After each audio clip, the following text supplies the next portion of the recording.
Bem-vindo ao Extra Classe, um podcast que traz assuntos que vão além da sala de aula. Esta é uma produção da Educação Adventista pensada especialmente para você que é pai de aluno. Está ouvindo a gente em alguma plataforma de áudio? Então já siga o nosso perfil e compartilhe com seus amigos.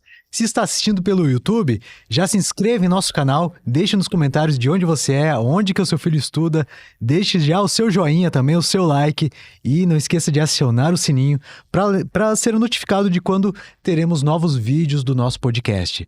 Bem, o tema de hoje é Meu filho é tímido demais.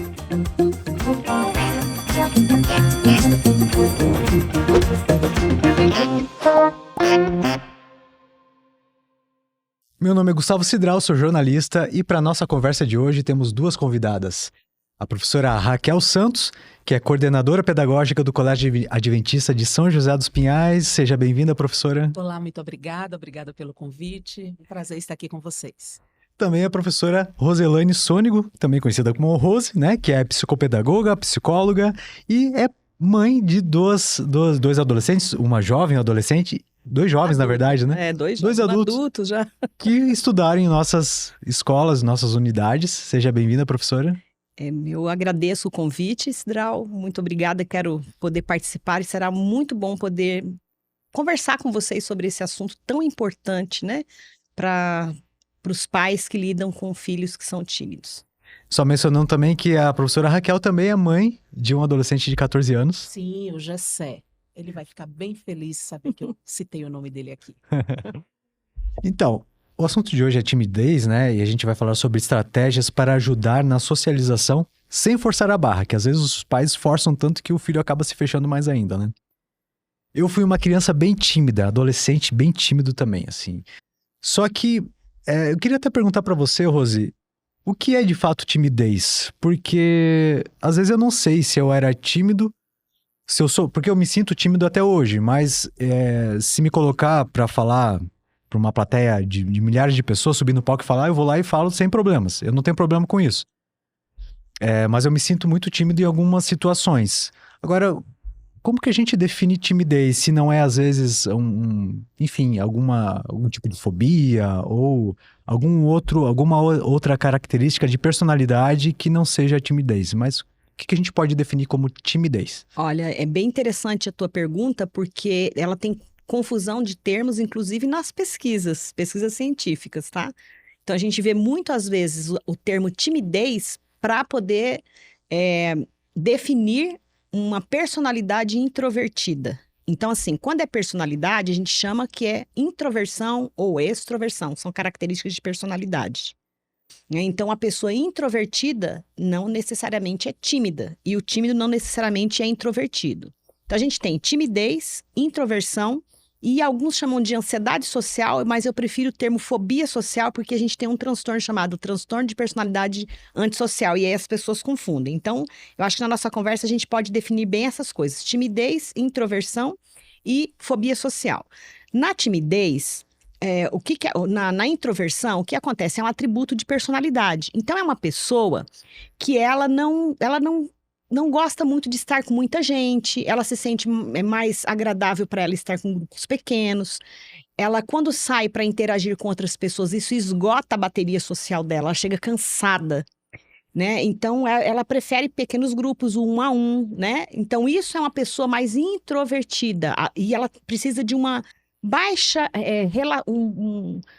relacionamentos sociais baixo, ela não precisa de muita interação. Ela gosta mais de ficar sozinha e ok, tá tudo tranquilo. Quando a pessoa passa a ter vergonha, a se sentir preocupado com o julgamento, como o outro vai pensar que eu sou. Então a timidez tem muito a ver como eu penso sobre o olhar do outro sobre mim. Então, na timidez, a pessoa ela vai ter comportamentos como ficar com muita vergonha, ficar com o rosto vermelho, ficar preocupada de como eu falei, o que vão achar do que eu falei, será que eu vou me apresentar de uma maneira correta ou não? Então, quando você tem essa preocupação com o julgamento alheio, deixou de ser introversão. Aí a gente vai para a timidez. E a questão da fobia social, ela é mais... Precisa fechar 7 critérios para a gente dizer que a pessoa tem um transtorno de ansiedade social ou fobia social. Quais são esses 7 critérios? Medo de ser avaliado negativamente, como na timidez, mais exposto a situações sociais, medo de ser julgado. Tem os sintomas físicos, como eu disse, o ruborizar, tremer, transpirar, tropeçar nas palavras. Medo de ofender os outros com as suas palavras ou de ser rejeitado é o segundo critério. O terceiro critério é uma ansiedade antecipatória, mesmo para coisas boas. Tipo, vai ter uma festa de aniversário, o meu aniversário, e uma semana antes eu já começo a sofrer com aquilo. Como é que vai ser? Uma ansiedade muito exacerbada. Um comportamento de esquiva é o outro critério para situações sociais, porque ela até pode ir para uma situação, para uma interação, mas ela vai com muito medo e com muita ansiedade para aquela situação social. E também tem que durar, no mínimo, 6 meses esse comportamento para a gente fechar o diagnóstico. E se tem um sofrimento significativo e que interfere na rotina dessa pessoa, que começa a bloquear para ela poder fazer as coisas. Você falou assim, eu vou numa plateia e falo para 100 pessoas. Ou seja, você está funcional, você já não fecharia um transtorno de ansiedade social porque não tem esse sofrimento exacerbado e você consegue, você está sendo funcional à tua rotina. Tá? Então, é mais ou menos isso para a gente entender o que caracteriza a timidez, a ansiedade social, a fobia social e a introversão. Mas, Rose, eu já estou achando que eu sou tímida, então. Essas definições, assim, me deixaram um pouco confusa. Sempre me classifiquei como uma pessoa extrovertida. Acredito que timidez, em determinadas situações, acho que todo mundo tem, não é? Quando você falou, e aí tem assim, depende também das questões teóricas, né? Se a gente pegar Marcon Pearson, por exemplo, o conceito de introversão e extroversão foge de tudo que a gente pensa. Tem a ver como você se relaciona com o mundo externo. Então, eu posso ter uma personalidade com introversão e estar conversando com as pessoas, mas ainda assim, eu avalio. Aí na introversão, eu avalio as coisas de fora com a minha perspectiva interna. E na extroversão eu avalio as coisas do externo para o interno. Então é uma outra pegada. Então por isso que você falou assim, fica um pouco confuso essas classificações. Mas eu acho que o critério principal, né, para a gente avaliar, eu sou tímido ou eu não sou tímido, tem a ver com o julgamento alheio. Se eu estou preocupado o tempo inteiro com o julgamento alheio, isso se não for assim, a gente pode entrar, a intensidade disso, e a gente pode entrar em outros transtornos, né? Então a gente vai ter, por exemplo, um transtorno do espectro autista, que isso é outro nível. A gente pode ter uma personalidade esquizotípica ou esquizoide, que também vai ter essa característica. A gente tem vários outros desdobramentos quando a gente fala de saúde mental. Agora, é normal a gente preocupar-se em ter boa performance? Olha que diferença. Eu quero ter uma boa... Eu vou fazer esse podcast e eu quero fazer o meu melhor, certo? Eu quero ter uma boa performance. Então, isso é normal. Isso é uma ansiedade até boa, que te ajuda a produzir. Agora, quando isso começa a me bloquear, quando eu começo a preocupar, será que o jornalista vai apoiar o que eu tô falando? Alguém vai discordar? Será que eles vão gostar? Pronto. Então, aí eu já sei que eu tenho um traço, sim, da timidez. Okay. É essa percepção que eu tenho, né? Eu não diria nem da timidez, na minha percepção, que não é técnica, né? Eu não tenho formação na área de psicologia. Eu penso que tudo aquilo que trava o indivíduo é passível de ser investigado e tratado, né? Então, a pessoa pode ter o jeitinho dela mais reservado. Eu não sou essa pessoa. Por isso que eu Então, fiquei não é assim. introvertida. Não sou essa pessoa. Mas a questão da preocupação com o julgamento, um pouco de ansiedade, não o suficiente para travar, não o suficiente para dizer assim, eu não vou fazer. Mas acontece. Então, por isso que eu falei, eu acho que todo mundo tem algum grau, né, de timidez. Acredito que aqui a gente vai falar, né, de uma forma mais prática, a gente vai falar sobre aquelas crianças que não são muito de socializar, de conversar, né, que tem um pouco mais de vergonha de estar no meio de pessoas desconhecidas ou de ir à frente da sala. Seria isso, Cidral? É isso, professora. E assim, às vezes a criança, ela cresce ouvindo isso, né? Ah, você é tímida, você é tímida. E às vezes, como a Rosa explicou, é uma criança é introvertida. Introvertida. Mas vai sendo colocado aquele rótulo nela e ela vai crescendo com esse estigma, com esse medo, assim, eu sou tímido, eu não consigo, eu não vou conseguir fazer as coisas que eu preciso. O autoconceito. Exatamente isso. E com uma noção de que isso é uma fraqueza, inclusive. Eu sou tímido e isso é uma fraqueza. Isso é tão importante que você está trazendo, Sidral, porque quando a gente fala, né, assim, mas então todo mundo tem um grau de preocupação como esse? Não, todo mundo não tem.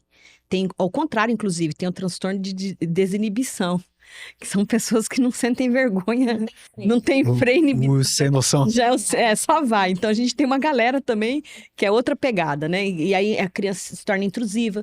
A gente tem transtornos, por exemplo, muito comuns na escola, como o TDAH hiperativo, é uma criança que tem dificuldade com esse freio inibitório, então ela se torna muito intrusiva nas relações. Uma das características, não são todos os TDAHs, mas muitos são, então ele se torna inconveniente. É exagerado demais essa intrusividade dele na brincadeira, ele chega, ele não pergunta, ele não pede licença, ele não tem essa vergonha, esse limite, né? Mas muito tem a ver, você trouxe uma palavra muito importante, autoconceito, autoestima, autoimagem está relacionada também. Então eu posso não ser uma pessoa tímida, mas eu ter uma baixa autoestima. Então, por eu ter uma baixa autoestima, eu posso também me julgar e preocupar com a preocupação alheia ao meu respeito. Então, o critério de me preocupar com a preocupação, com o que o outro vai me julgar, não está somente para a questão da timidez. Está em várias classificações, assim, que a gente poderia falar do DSM, essa preocupação com o que o outro vai pensar de mim, não é somente a exclusividade da questão da timidez. Então, tem outros transtornos e tem outras coisas que nem são transtornos. Por exemplo, o cérebro neurodivergente num transtorno do espectro autista também vai aparecer, né? Talvez essa preocupação com o que o outro pensa de mim. Então, a gente precisa pisar no freio para não psicologizar tudo e colocar tudo como transtorno. Porque a pessoa pode somente ser uma característica de personalidade. E aí você falou assim, a fraqueza, né? Eu sou uma pessoa tímida, é uma pessoa fraca. Inclusive, a gente precisa cuidar, porque existem alguns textos bíblicos, inclusive, que as pessoas usam. Que a gente não pode ser covarde, que não pode ser... que algumas traduções trazem essa palavra timidez, mas na psicologia a gente não usa esse termo porque ele é um termo pejorativo. Então a gente usa fragilidade emocional. Quando a gente fala de fragilidade emocional, qual a diferença de falar que é fraco e de ser frágil? Na fragilidade emocional tem muitos comportamentos envolvidos e que nós todos, aí sim eu digo, todo mundo tem alguma fragilidade emocional. Só para a gente ter ideia, a gente pode ter dificuldade de gerenciar emoções, isso é uma fragilidade emocional. Falta de paciência, impulsividade, desestabilização emocional, baixa resiliência, falta de capacidade de resistir os embates da vida. Sensibilidade a críticas, busca exagerada por validação externa, dificuldade de defender os próprios pontos de vista. Olha, se você não colocou um ponto, pelo menos em algum desses itens aqui, aí eu vou achar que você tem um problema. Você pode ter um transtorno de personalidade antissocial que não está nem aí para situações, né, da vida.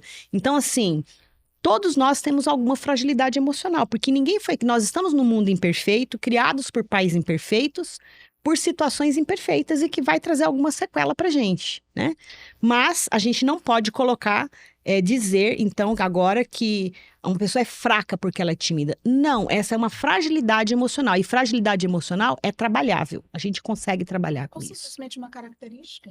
Uma pessoa que observa mais, uma pessoa que tem um pouco mais de cautela, né, ao se colocar em uma situação social. Acredito que seria alguma coisa nesse sentido também.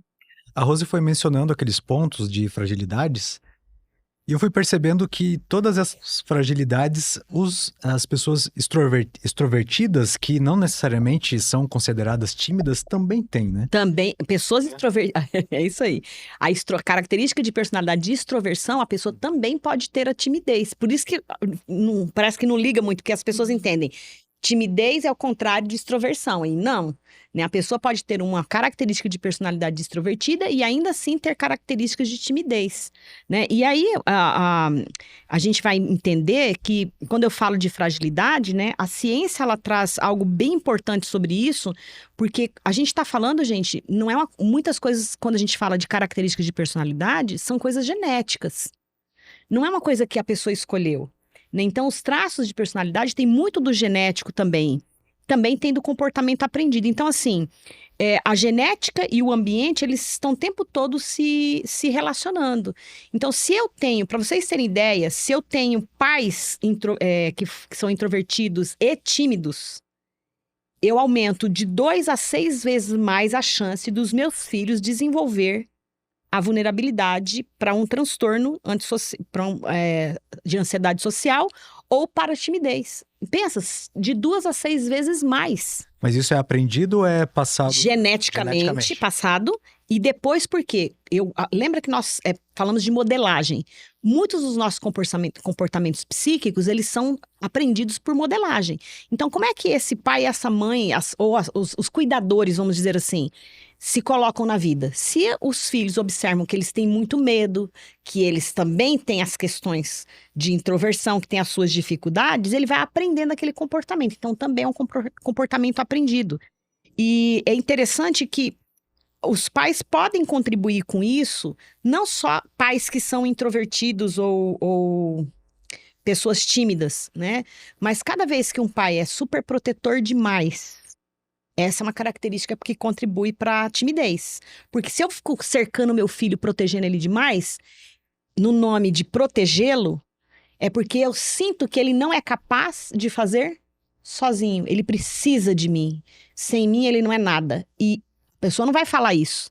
Mas nesse comportamento de proteger, ela vai passar isso para o filho, de que eu não dou conta de fazer sozinho, de que eu não consigo, de eu tenho que fazer de maneira... Um pai perfeccionista, eu tenho que fazer perfeito para ser aceito, né? Ou os traumas também estão relacionados, tipo trauma de bullying na escola.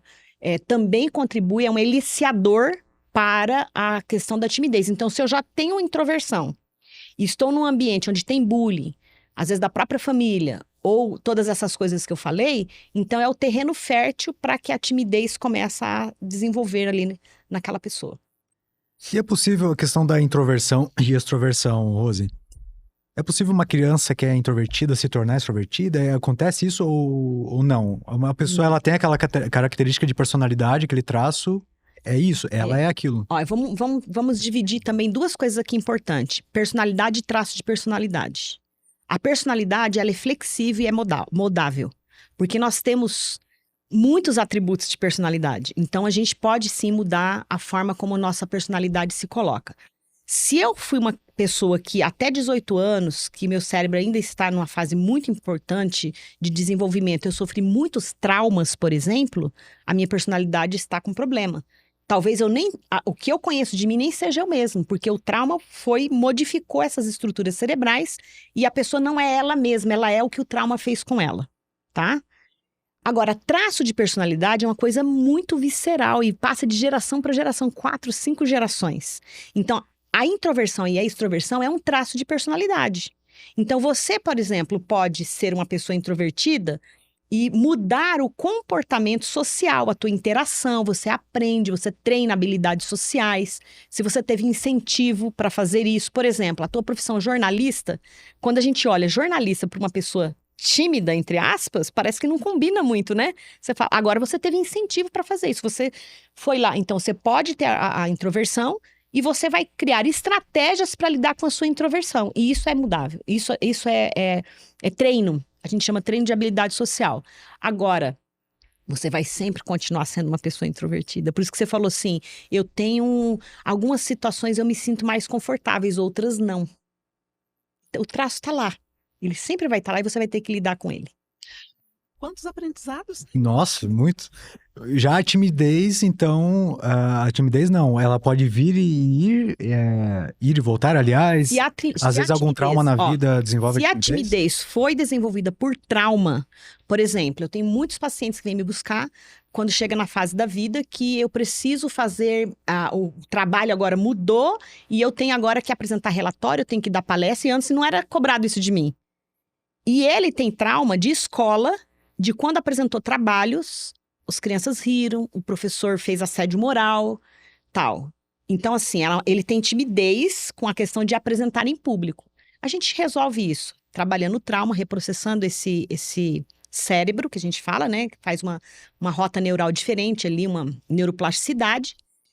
Tirou o trauma, A gente está devolvendo à pessoa a personalidade dela. Lembra que eu falei? Porque o trauma tira. Então, a gente devolve a capacidade dela de novo de fazer isso agora, essa apresentação, sem sentir calafrio, sem sentir nó no estômago, e ela vai conseguir fazer. Agora, ela vai conseguir fazer. Eu vou dar um exemplo aqui: o Pelé, tá? Pelé é um jogador assim, histórico no mundo inteiro, né? Ele tinha ali uma forma de jogar bola que não é treino que deu aquilo pra ele. É uma habilidade inata dele que vem. Então, outros podem treinar pra chegar muito próximo do que ele fez, mas nunca vão ser um Pelé, certo? Um Mozart, uma pessoa que toca um piano. Tem gente que pode tocar todas as músicas de Mozart impecavelmente, tecnicamente. Mas quando você escuta o Mozart tocando e escuta o outro tocando, você vê a diferença. Então, assim, uma pessoa, ela tem o traço de personalidade dela, a timidez, vai resolver aquele problema. Mas ela não vai ser aquela pessoa desinibida. Agora, a partir de agora, ela vai ser extrovertida. Não, porque ela tem um traço que acompanha também. Então, ela resolve a questão social. As questões sociais, ela consegue resolver e dar conta. O que também acontece a criança era super extrovertida e chegou à adolescência, ficou mais introvertida. Gente, a adolescência é uma coisa fantástica. Eu amo atender adolescente. Porque é o seguinte, nós temos todas as mudanças hormonais acontecendo no adolescente. Isso por si só já é uma revolução dentro desse cérebro. A gente tem questões neurológicas que estão sendo resolvidas nessa fase, né? Então, assim, os pais falam, gente, parece que virou uma chave. O meu filho era tão alegre, tão não sei o quê, quando pequeno, e aí chegou na adolescência, pum, ficou introvertido. Tem horas que a gente né? fala assim, tem um menino que mora lá na minha casa. Sumiu, foi embora. Agora é outro menino que tá morando ali. E realmente, porque essas questões hormonais, elas podem mudar, mas o traço de personalidade sempre esteve lá. Então, para a gente avaliar a timidez, por exemplo, um dos critérios é essa timidez acontece entre os pares, não pode ser assim, tipo, a criança fica com vergonha só quando tímida quando tá com adulto, né? Ela tem que estar com vergonha quando ela tá com outra criança também. Então, pode ser que quando criança não aparecia muito essa timidez, porque ela tinha um ambiente seguro, porque ela tinha ela não tinha ainda essa questão do juízo de valor que a sociedade faz, Sim. né? Então, aí ela tá super segura. Quando chega na adolescência, coloca tudo isso em xeque. Ela tem que ser perfeita, ela tem que pertencer aos grupos, ela tem que conseguir os amigos, ela tem tanta coisa que isso pode fazer o quê? Trazer realmente qual era o traço de personalidade dela. Então, não é que ela mudou, ela só vai... E pode ser que ela esteja sofrendo bullying. E aí a gente tem que ficar atento. E pode ser que ela esteja no início do desenvolvimento de algum transtorno. Na adolescência, vou dizer para vocês assim, eu não vou lembrar exatamente o percentual, mas chega a ser de 80% para cima o tanto de transtornos psíquicos que acontece e começa e iniciam na adolescência. Então, eu falo assim, você chegou aos 23 anos, que é quando termina a adolescência, porque todo mundo acha que é aos 18 e não é. Quando o cérebro está pronto, você não teve nenhum transtorno mental, sai comemorar com seu amigo, que você saiu da faixa de perigo.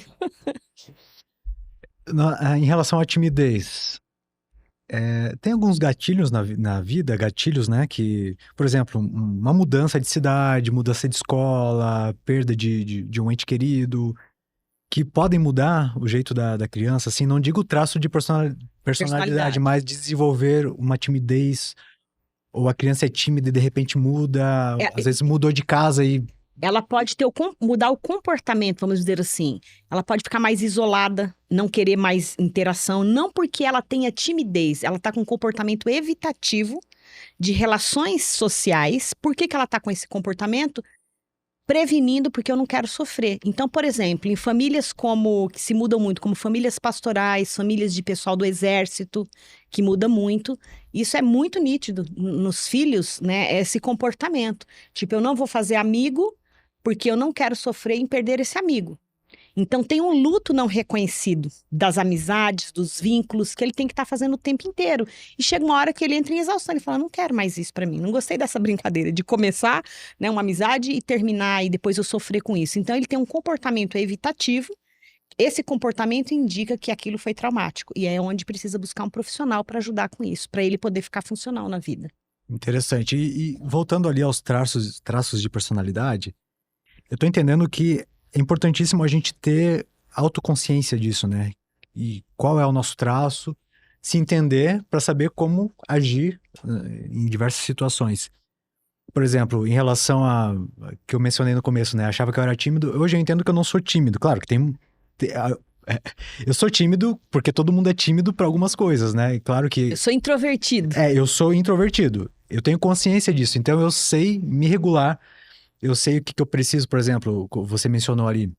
Se eu participo de uma reunião o dia todo com muitas pessoas, ou vou numa festa que tem muita gente, eu chego em casa esgotado. Eu tenho que me isolar, Para se autorregular. e só no dia seguinte que eu vou voltar ao normal, assim. E a minha energia vai embora, assim, se esvai, né? Embora eu não tenha dificuldade de socializar quando eu estou nesses ambientes. Eu tô lá, tô com as pessoas, mas assim, me esgota. Drena. Drena demais a energia, né? Mas como fazer para as crianças e adolescentes também entenderem isso, terem essa consciência do traço que ela tem, sem rotular, sem dizer para ela, ó, você é assim, e acaba que a criança vai achar que tem que ser assim sempre, né? Como diferenciar para a criança, para o adolescente, e como ajudar ela a ter essa autoconsciência sem que ela fique taxada do que ela é? Eu acho que a gente precisa ir muito pelas pistas que a criança dá, né? O corpo, o olhar. Então, assim, ó, ela vai conversar, ela baixa o olho. O corpo tenso, se esconde atrás do pai. Ó, uma coisa de escola, tá? Que é o primeiro traço que a gente vai olhar. Uma das perguntas que a gente tem é anamnese, inclusive. Quando você foi fazer a sua primeira escola, você fez jardim, pré-escola? Fiz. E como é que era pra você ir pra escola? Você era daquelas crianças que ia e falava, tchau, mãe, eu nem olhava pra trás? Ou você era aquela criança que ficava grudada na perna? Ai, meu cara, minha mãe. Se você é dessa criança, provavelmente você teve o que nós chamamos de transtorno de separação, tá? Angústia de separação. Então, se teve isso já é um preditor de que você pode ter problemas com timidez no futuro ou com traço mais da introversão. Não é toda criança que tem isso. Não é toda criança que tem isso, né?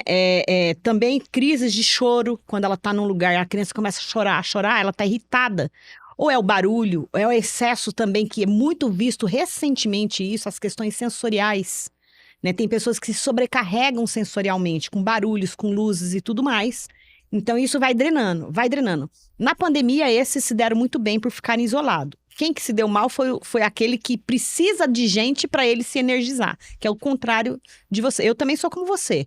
Eu vou, me socializo, falo, mas chega final do dia, eu preciso dormir, eu tô cansada, então drena. Então isso é um preditivo. Então se eu percebo que meu filho tá começando a ficar irritado, tá começando a ficar chorando, eu vou para um shopping que tem muitos estímulos, ele começa a andar, daqui a pouco eu vejo que ele já acabou aquela energia dele, opa, o que eu tenho que fazer? É hora de voltar para casa. Tem pais que ficam, né? Reclamando, né? Assim, não posso sair. Não posso sair. Então, fica dando show. Então, porque passa do tempo dele. Então, você quer sair para fazer isso? Então, quando eu quero sair para fazer isso, eu quero ficar lá horas no shopping, eu não vou levar meus filhos, é óbvio. Porque, né? Então, assim, se ainda tiver uma neurodivergência presente, um transtorno do espectro autista, um transtorno sensorial, e, enfim, outras coisas, vai ficar mais difícil ainda. Então, eu acho que como pais, a gente precisa perceber, sabe, Gustavo, como que o filho funciona e ir mostrando pra ele. Porque às vezes ele não sabe nomear. Quando é criança, ele não sabe o que ele tá, ele chora. É a maneira como ele vai fazer birra, porque ele não sabe falar de outro jeito. Aí você pode falar assim, você tá cansado? O que você tá sentindo? Ai, eu tô com minha cabeça, meu corpinho tá cansado. Pois isso se chama cansaço. Você tá esgotado. Então vamos voltar pra casa? Então você vai ensinando a criança a perceber as suas reações. Ou quando ela começa, eu não quero brincar mais de nada, tá num monte de grupo aí, começa a jogar brinquedo. Filho, o que você tá fazendo? Você tá bravo? O que tá acontecendo? Eu não quero mais brincar. Por que você não quer brincar? Você tá cansado? Você tá com raiva? Você tá com medo? E você vai tentando ensinar as emoções que ela tá sentindo, porque ela não sabe nomear. E a depender da idade, a gente já fala para ele, né? Assim, você está cansado. Precisamos ir embora. Exatamente, dependendo da idade. Você está cansado, nós vamos para casa. Então com fome. Porque até uma certa idade a criança ela não tem essa maturidade, né? Para saber quando tá cansado, quando tá com fome, quando tá com frio. E quando os pais não têm esse conhecimento e acabam forçando a criança a socializar, como que a gente lida com isso, né, professora? Porque às vezes a criança, Ela tá ali, tá num ambiente que ela não tá se sentindo à vontade e você fica, filho, dá boa tarde, dá bom dia, vai lá, cumprimenta, fala com os... Ou então a criança tá receosa de apresentar algum trabalho, de ir subir num palco, falar alguma coisa e você fica forçando para pensando em talvez desenvolver a criança nisso, né? E tirar a timidez dela e às vezes acaba atrapalhando. Como que a gente acaba, às vezes, fazendo isso com as crianças? Eu não digo eu, porque a minha filha ainda é muito pequena, mas imagino que os pais, você que lida com muitos alunos e pais no colégio, acaba acontecendo isso, professora? Muitos, e tenho também experiência em casa, né? Meu filho é bem diferente de mim. Sempre foi de querer sair, de falar com todo mundo e fazer a parte ali na frente, né? De ter um versinho para poder falar e de cantar. Ele não gosta. E tem muitos pais que eu acredito que pela frustração, né? De ver o filho diferente de si mesmo ou pela frustração de ver no filho quem ele é, né? Então fica nessa de forçar. Parece que ser tímido é errado.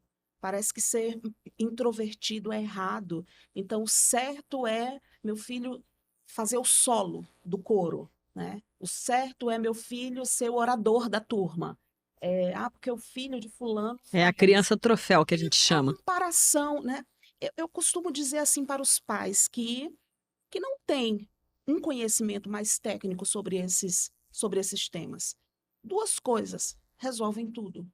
Uma é o respeito a quem o outro é. E outra é o amor, né? E eles estão bem ligadinhos. Se a gente ama, a gente respeita. Se a gente respeita, a gente está dando amor. Então, quando tudo faltar, quando você não souber o que fazer, além de buscar a Deus, que isso não está nem em questão a gente tirar essa possibilidade. Respeite o outro, né? Eu gosto de falar também assim, travando a criança, tá trazendo sofrimento, tá prejudicando de alguma forma? Não, é só porque eu queria. Ela tá bem? Ela está feliz? Você está feliz? Tá tranquilo para você não ser escolhido? Para mim tá tranquilo, então ótimo. Tendo que esse seja um crivo e um caminho prático, né? Quando a gente se perde nessas questões de cobranças sociais, porque a família cobra, né? Porque o avô quer ver, não, porque eu vim aqui para poder ver a apresentação do coral e fulano não quis subir para cantar no coral, né? E aí, nossa, que frustração! A família inteira veio e ele foi lá, ficou chorando, não quis subir. A criança se assustou. Talvez em casa já houvesse ali, a gente quer lhe ver, a gente quer lhe ver, todo mundo vai lhe ver. Entrou em parafuso e não sabe mais o que fazer, né? Então, o respeito, né? A leveza. A gente precisa ter um pouco mais de leveza nas conduções, né? E o respeito a quem o outro é.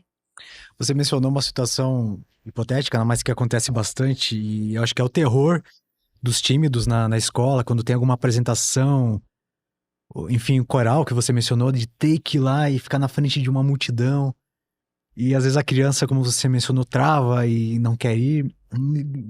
Que dica a gente pode dar para os pais nesse momento, né, nessa situação, para que não para que a criança não fique constrangida e os pais também não fiquem frustrados, né? O que a gente pode fazer? Uma outra dica que eu tenho para sempre: conversar. Então, daqui 15 dias vai ser a apresentação, já começa a conversar com a criança para poder sentir dela, né? Se ela está pronta para isso, o que ela pensa sobre isso. Se você começa a colocar muita expectativa nesse momento, fala assim, nossa, a gente vai lá lhe ver, você vai fazer bem bonito, não é para a mamãe ver? O seu pai vai estar lá, a sua avó disse que vai fazer bem bonito, não é, filho? Se é uma criança introvertida, ela vai começar a ter o peso de que ela tem uma responsabilidade de agradar uma plateia, uma família inteira, e ela pode não atender a expectativa de todas essas pessoas. Então, se você já vai conversando, né, então vai ter a apresentação. Você ensaiou a música? Ensaiei. Ah, tá legal? É só você que vai cantar? Não. Eu vou cantar com meus amigos. Ah, então vai estar lá com seus amigos, né? Eu acho que vai ser legal. Então vai conversando. Estou falando aqui de crianças pequenas, né? Estou falando de crianças da primeira infância, talvez. Mas a conversa, ela vai ser adaptada a cada A cada a fase. cada fase, E mas ela precisa acontecer, o diálogo precisa acontecer. Então, vou falar diálogo, respeito, né? Tenta saber dessa criança como é que ela está se sentindo e já vai fazendo as conduções. Geralmente, a condução, ela já resolve, né? Principalmente para crianças menores. Quando elas crescem um pouquinho, elas, mãe, mas eu não queria, mas eu fico com vergonha. Se vem uma resposta do tipo, que besteira! Por que que você vai ficar com vergonha? Tá todo mundo ali, você não ensaiou? A criança trava. Aí você, não, mas filha, será que precisa ter vergonha? Canta para eu ver, né? Então você vai dando para a criança oportunidades dela se sentir segura. Ela precisa se sentir segura. E essa base aceita. segura, eu acho que tão importante que você traz, professora, porque assim, os pais acham que às vezes forçando a criança a fazer algo, ele tem que. Até porque a gente tem uma questão de atravessamento cultural que eu falo, que a nossa sociedade ela valoriza muito o desempenho, ela valoriza muito quem fala bem, né? Mas, gente, as pessoas que são tímidas, que são introvertidas, elas têm atributos espetaculares, como, por exemplo, o atributo da observação, que o outro não tem. Então, quando vai ter uma apresentação de coral na escola, alguma coisa de trabalho, colocar essa criança nesse papel observacional, tipo, olha, eu não quero ir lá na frente. Tudo bem você não querer ir na frente. Que tal você sentar na primeira cadeira e observar todos os seus colegas, depois você dizer como é que foi para você sentir isso? Ela está participando de uma outra forma, mas ela está participando. A primeira vez ela vai ver que, observando, ela vai ter essa segurança. Na segunda vez que vai ter apresentação de novo, filha, agora, né? Você já observou como foi e tal? É possível você, se a mamãe sentar lá na primeira cadeira, você ficar lá na frente, é possível você fazer isso? Entende? Você vai gradualmente deixando essa criança confortável.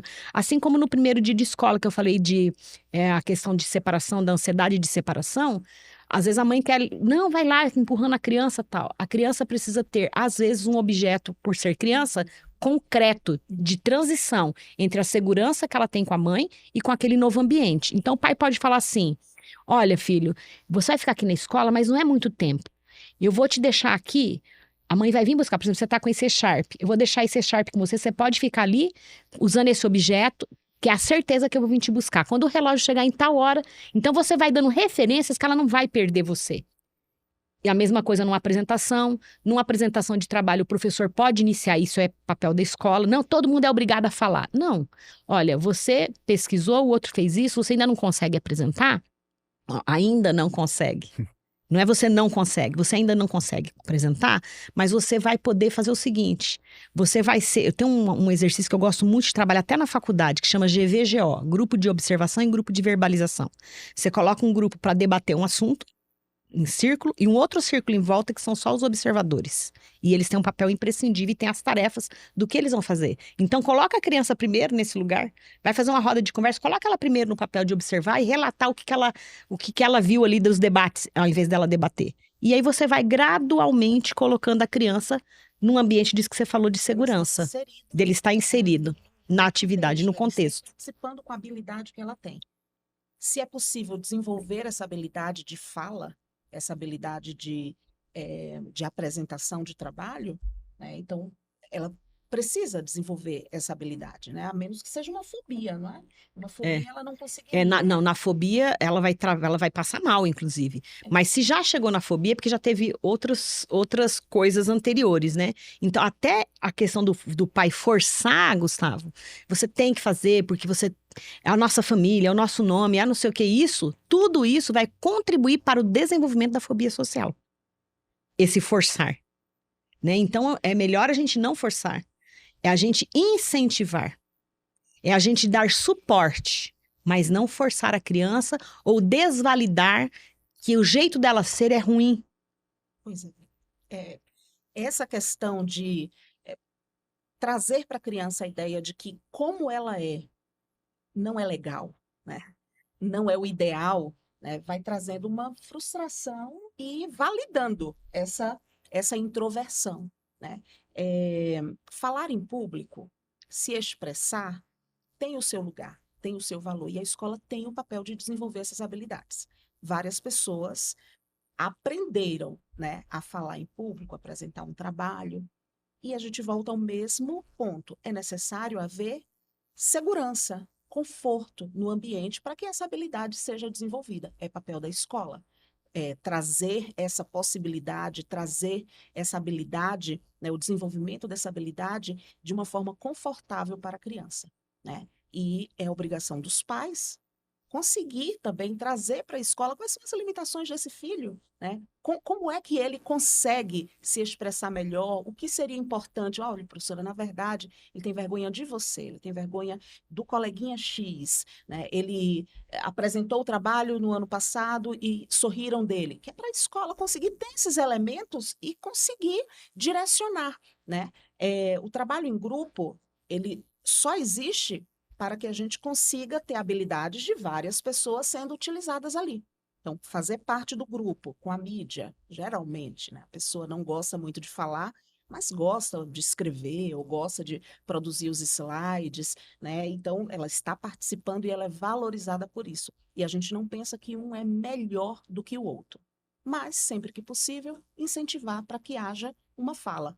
É do lugar que você gosta de apresentar? Você consegue falar, mas do seu lugar? Então, eu vou direcionar perguntas para que você responda e tudo certo, não está ali na frente. A escola tem um papel fundamental, assim como a família também tem esse papel fundamental, que é de conhecer essa criança, conhecer esse adolescente, estimulá-lo, valorizar o que ele tem de positivo, o que ele já desenvolveu, não que a introversão não seja positiva, né? Mas trazendo a ideia de que ele tem capacidade de se destacar em outras habilidades que talvez o extrovertido não tenha. E em que momento o pai precisa procurar a ajuda de uma profissional, Rose? A partir do momento que está tendo sofrimento, que a criança percebe que está tendo um sofrimento ali, como que ela pode iniciar, como que ela pode dizer que está sofrendo? Por exemplo, eu não quero comportamentos evitativos, eu não quero ir para a escola hoje, eu não quero visitar nossa família, porque vai ter interação social, eu não quero que venham os coleguinhas aqui, o pai vai visitar uns amigos, não, eu não quero ir. Então, esses comportamentos evitativos são pistas de que a criança já está num grau de sofrimento. Ela não fala, eu estou sofrendo, mas é um grau de sofrimento. Cada vez que você fala que você tem que sair de casa para um lugar onde tem interação social, essa criança chora.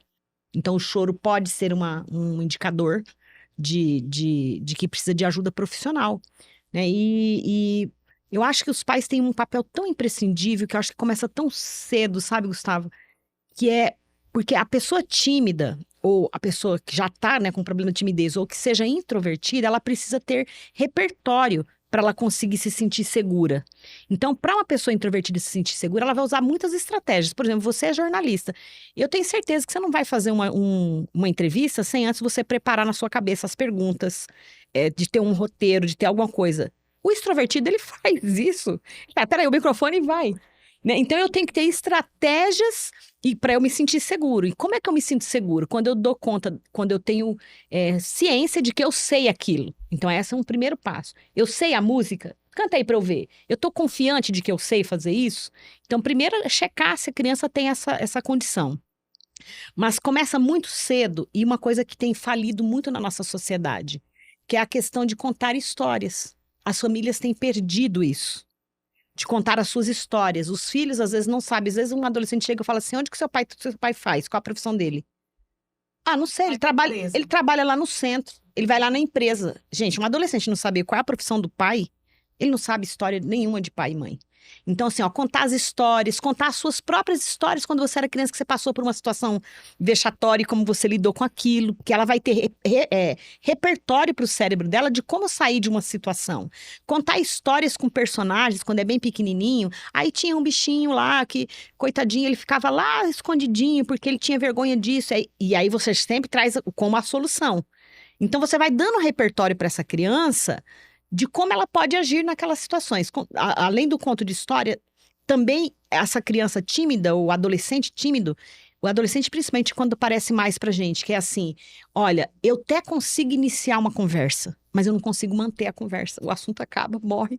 E aí, como é que eu faço para manter conversa? Tudo isso a gente chama de treino de habilidade social. Então, você vai ensinar ele a fazer perguntas. Como é que você pergunta? Você tá no ponto de ônibus, tem gente que em 5 minutos já sabe tudo da vida dela, já viu? Né? E tem gente que não, que fica ali. Então, como é que você fala bom dia? O outro responde bom dia. Ok. Nossa, tempo chuvoso, a conversa, né? Mas tá chovendo esses dias, né? Pois é, aqui em Curitiba faz assim mesmo. Tem 4 estações. Então, você vai ensinando o filho a fazer o quê? A pessoa deu uma informação, com a informação que ela deu, a partir da informação eu vou continuar aquele assunto da informação que ele foi dando, né? E faz quanto tempo que você mora aqui em Curitiba? Faz muito tempo que você mora aqui em Curitiba? Não, faz tanto tempo. E aí, onde você morava antes? Então você percebe que é mais fazer pergunta do que você ter respostas. E quem tem inibição, ele tem mais dificuldade em não saber dar resposta. E ele tem mais facilidade em fazer perguntas. Então, a gente vai ensinar a fazer perguntas, porque isso dá fluidez na conversa. A partir do que a pessoa respondeu, faz outra pergunta, e outra pergunta, e outra pergunta, e a conversa o quê? Manteve-se a conversa. Mas isso para quando a pessoa quer conversar. Isso, se o outro estiver disponível, é uma conversa, né? Assim, também a própria criança, o meu filho, ele tá com dificuldade, é hipotético, tá? Tá com dificuldade de manter uma conversa. Então, ele conversa comigo, fala, mãe, o que eu faço? Né? O prof, o que eu faço para poder manter uma conversa? Meu assunto termina rápido. Daí eu dou essas dicas. Porque a pessoa pode simplesmente não quer. Sim, né? Sim, ela não pode querer não querer manter conversar. Conversas. Né? Então, é nisso que eu volto para a questão do respeito. Do respeito a quem o outro é, aquilo que ele quer. Né? Quando meu filho era pequenininho, ele devia ter uns 5 anos, na faculdade onde a gente morava, na Faculdade Adventista da Bahia, tinha uma clínica escola de psicologia. Abriram ali com um valor social legal. Eu falei, vamos fazer também? E aí ele foi fazer, e eu fui conversar com ele. Eu falei assim, filho, essa semana a sua rotina vai mudar. Aí ele disse, vai mudar por quê? Vai mudar porque tal dia você vai fazer a capoeira, tal dia você vai fazer tal coisa, e tal dia você vai conversar com uma tia que ela cuida das emoções da gente. E aí ela pergunta algumas coisas sobre a sua vida, e você fala um pouquinho sobre essas coisas, se você quiser, né? Às vezes tem que desenhar, às vezes tem que jogar, e aí fui falando de forma prática, né? O que é que poderia acontecer. E aí, na quinta-feira você vai para tal lugar, e continuei a semana. Ele falou assim, como é o nome da tia que vai conversar comigo? Eu falei assim, a tia tal, e ela é psicóloga. Eu acho que a profissão dela devia se chamar intromissão na vida dos outros. Fica perguntando da vida dos outros o tempo inteiro. Mas olha o que você estava tentando, dar previsibilidade, que essa é uma outra coisa que traz segurança. Se você consegue dar uma maior previsibilidade, não é apego de surpresa, fica muito mais fácil, né? Antes de participar aqui, eu pedi para você assim, Rodrigo, Gustavo, me manda, você tem um roteiro de perguntas para eu ter uma ideia para onde vai direcionar? Porque essa previsibilidade ajuda, não é que você sabe ou não sabe fazer, mas ela te traz uma segurança. Então, a previsibilidade também é importante para pais que têm crianças com... gente, não estamos indo por casa da avó agora esse final de semana. Como assim? Me avisou de última hora, né? Então, assim, não, olha, semana que vem nós vamos fazer isso. Então, essa previsibilidade é importantíssima. E também tem algumas situações que os pais querem forçar quando a criança diz não sei, até profissionais de saúde. Eu atendi uma pessoa aí esses dias e ela falou, meu Deus, como você me entende, Rose? Porque eu fui num outro profissional e a pessoa fez tanta pergunta e eu dizia, eu não sei. Eu falei, eu entendo. Quando você diz eu não sei é porque você realmente não sabe. A tua mente faz assim, ó, fica um branco, né? Não vem nada, né? Isso mesmo, você não se lembra, né? Não me lembro. Depois que eu saio do consultório, aí eu lembro. Que acionou um bloqueio. Eu falei assim, tudo bem então, quando tiver desse jeito, tipo, eu não sei, eu vou aceitar o seu não sei. Né? E você pode ficar confortável em dizer para mim que não sabe. Mas às vezes as pessoas ficam, não, mas fala, o gato comeu sua língua? Não sei o que, essas frases, sabe? Então a criança, ela paralisou naquele momento. A pessoa, um adulto até, paralisou. Não adianta mais você forçar. Você precisa, ou tentar ficar instigando pergunta, né? Então, você pode mudar o assunto. Vamos bater um papo, então, sobre outra coisa? Eu não vou mais ficar perguntando aqui sobre a sua vida, intromissão na vida dos outros, né? O que você gostaria de falar? Eu não tenho ideia, Rose. Então me conta um pouquinho. Onde que você nasceu? Como é que foi isso? Onde que você morava? E aí, então, eu vou fazer perguntas que eu tenho certeza que ela sabe responder. Ou simplesmente... foi vindo aqui. Né?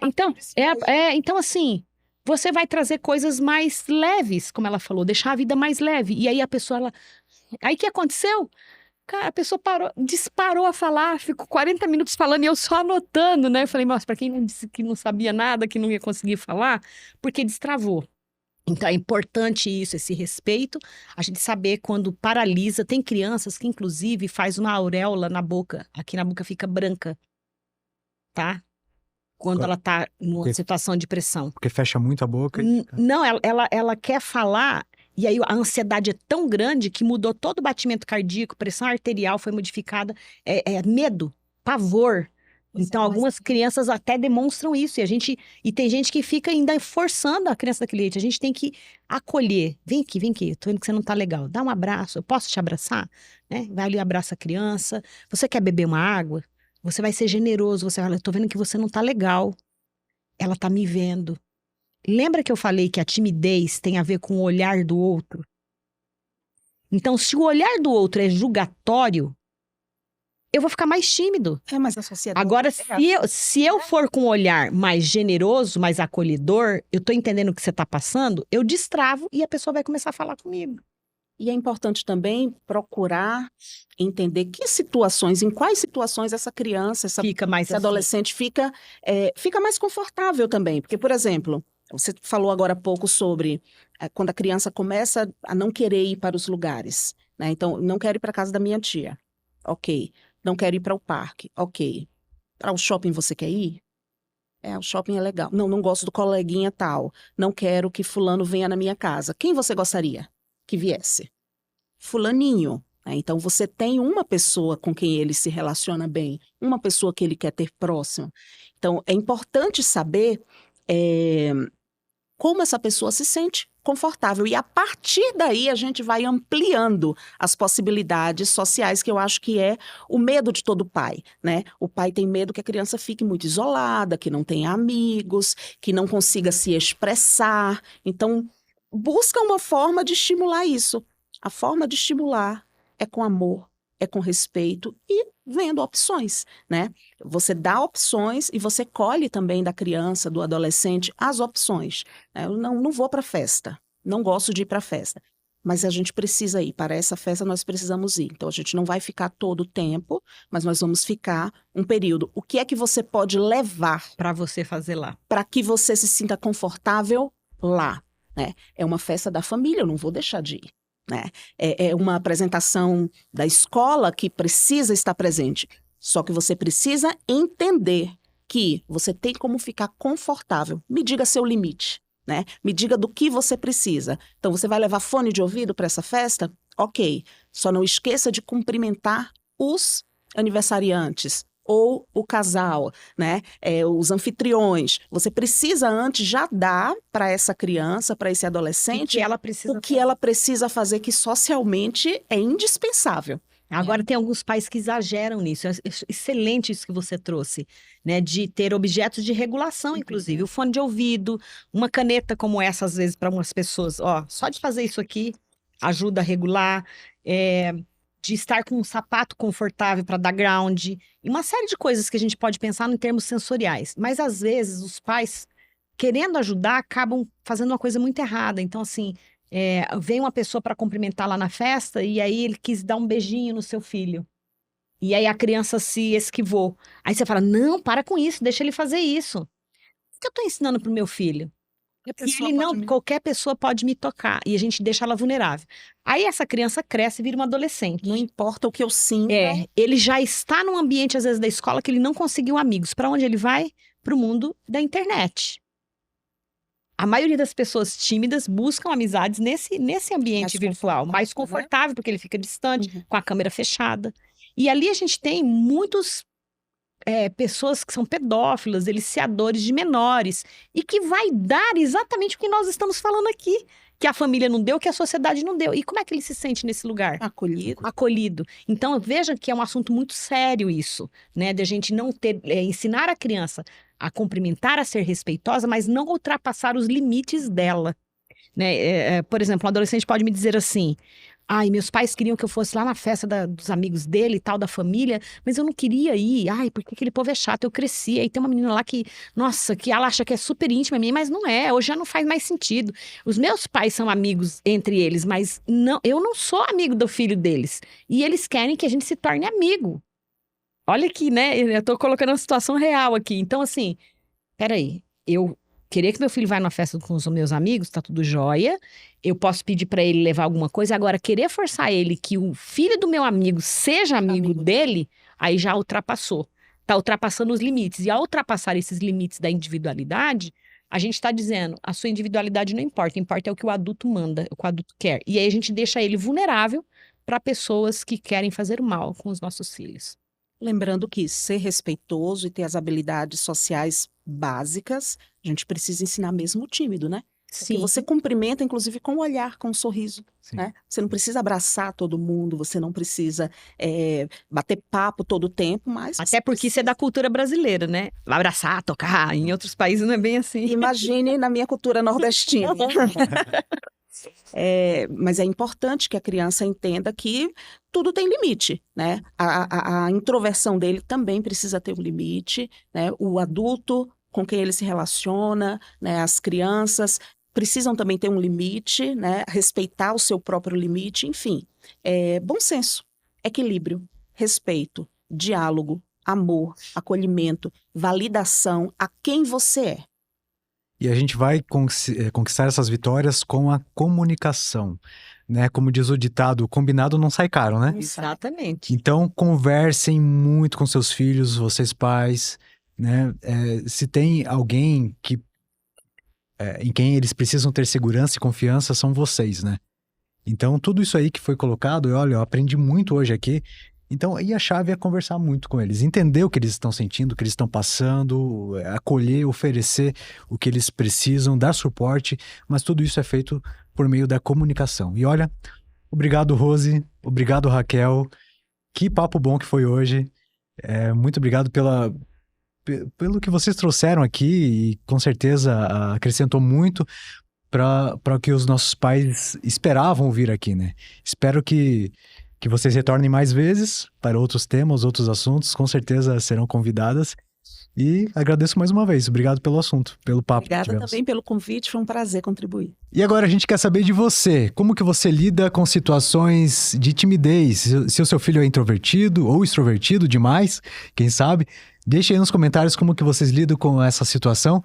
E não esqueça de se inscrever no nosso canal e de acionar o sininho para saber quando entrará o próximo episódio aqui no YouTube, tá? Deixe o seu joia também, o seu joinha, seu like, se você gostou desse vídeo, e compartilhe com seus familiares, seus amigos, aquelas pessoas que você sabe que precisam conhecer o nosso conteúdo. Se você está ouvindo em alguma plataforma de áudio, também siga o nosso perfil, compartilhe o áudio aí com as pessoas que você sabe que preferem ouvir, né? Às vezes ali fazendo uma corrida, academia ou lavando a louça, tem a opção de áudio também.